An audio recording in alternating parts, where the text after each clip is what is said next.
Now that the beets are all peeled, just want to slice them into just kind of, I don't know, 1/4 inch slices. It doesn't have to be anything perfect.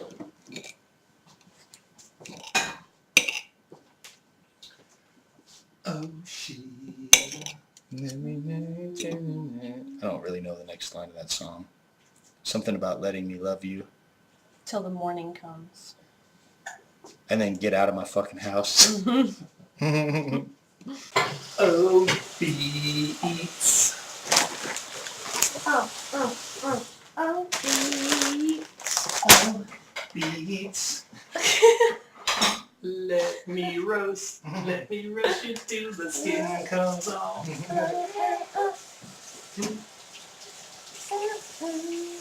Oh, spinach. Gonna cook you with the beets I just prepared. Spinach will be really quick. I'm just adding some vegetable oil. And that was just enough to, what, coat the bottom of the pan? Yeah, maybe a little bit more. See, there is a little bit of a pool in there. It appears to be 2 ounces. I'd say Ounce and a half? maybe 1.5 ounces. Right? Outside, Doug. We'll let this get moderately hot, and I'm going to add some minced garlic. I like to get it already done up in the jar. I just think it's a great little shortcut. As opposed to buying garlic The and whole garlic. chopping it up? Is that Yeah. all you do? Okay. You wouldn't Yeah. have to roast it beforehand or anything? No, good Okay. question. So I'm just going to put a teaspoon in there. And right away I'm going to put the spinach in. Because garlic that's this fine cooks really fast. You don't want it to burn. It'll burn really fast. Go ahead and put the spinach in. Just pile it in. And so you're putting that whole bag of spinach in there? Mm-hmm. Mm-hmm. Mm-hmm. And it's going to cook down. Maybe try to turn it over once to get the garlic, oh God, a little, get it off the bottom of the pan. If you can, but if not, it's not a big deal. All right. Yeah, I mean, it's probably going to get down to maybe 1/4 of its original size. It really gets down to a lot smaller.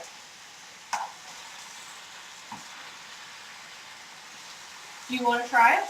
Sure. Okay. So we'll switch. Alright, so now we can go ahead and put the beets in.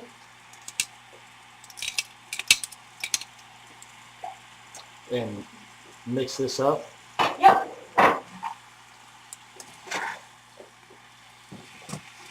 Oh, we'll go ahead and season it with salt and pepper.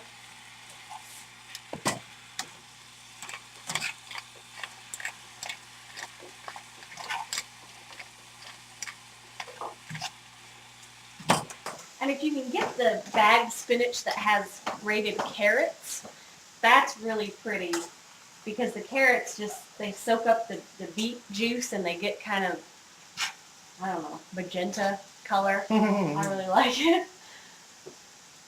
All right, well that's just about done. That's what I would have said the same thing, not knowing anything about anything.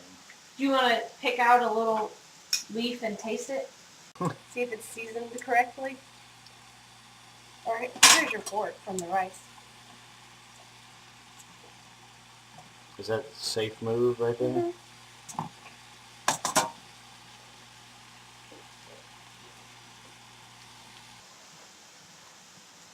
Oh.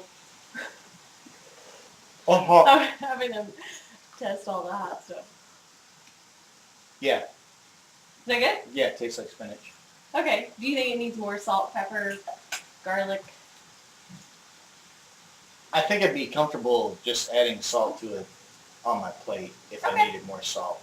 Okay. I'm trying to stay away from salt Okay. or adding stuff. So. And you can put any kind of herb that you wanted in here. It's You know, I've even sauteed it instead of in oil, doing like bacon grease. And then that's kind of making a warm bacon dressing, which is nice. But I figured since we were already having chicken with gravy, that we'd want something a little lighter. So we'll cut the heat off and just put this to the back of the stove. And now we're, oh yeah, go ahead and throw that in there. And now we're ready to get the chicken out and start making the gravy.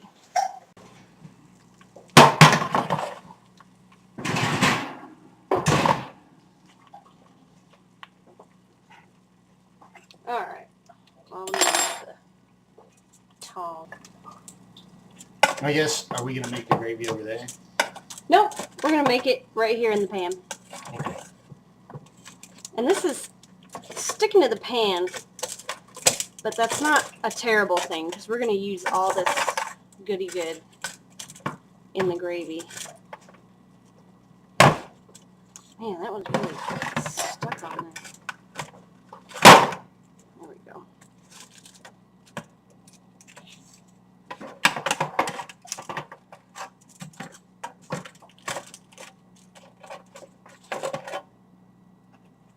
Okay. So just set the chicken aside. And we're going to make the gravy right in this pot so that we get all that brown goodness up out of the bottom of the pan.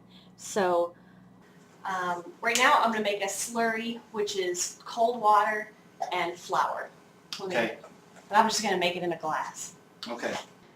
So to make a slurry, to thicken your gravy, you just take like a half a glass of water, make it cold water, and add 2 to 3 heaping tablespoons of white all-purpose flour and stir it up. Why does it need to be cold water? I don't know. It's just how I was taught to do it. Have you ever messed up and not used cold water? I've never used hot water, but I'm sure the water that I use is more like Room temperature temperature?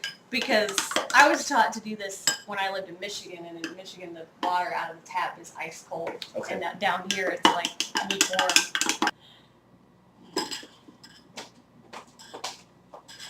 Okay. All right, so I have the pan with our drippings exactly how it was when the chicken came out of it on the stove. I turned both burners on. They appear to be on low to me.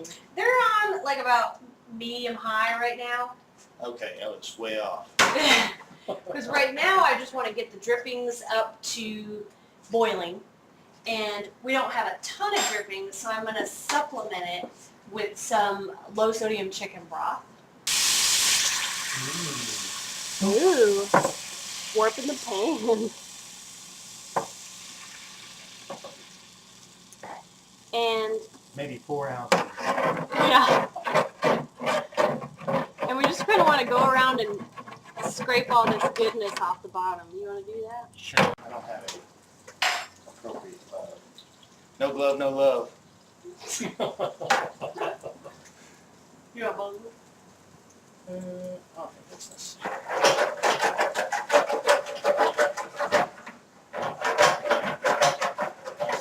And as I said earlier, you can still make gravy if you don't have this big pan that will straddle both burners. You can just pour the drippings. You could do this with the chicken broth. Get all the bits up, and then pour it into like a frying pan, and then you can thicken it in that frying pan. Now I think you got all the bits off the bottom, and you can see that it's nice. It's much more golden brown than it was when it was just broth, and that's another indication. If, like I said earlier, if you don't have a big pan like this and you had to make it in a smaller pan, you could just do this, with it with it off the heat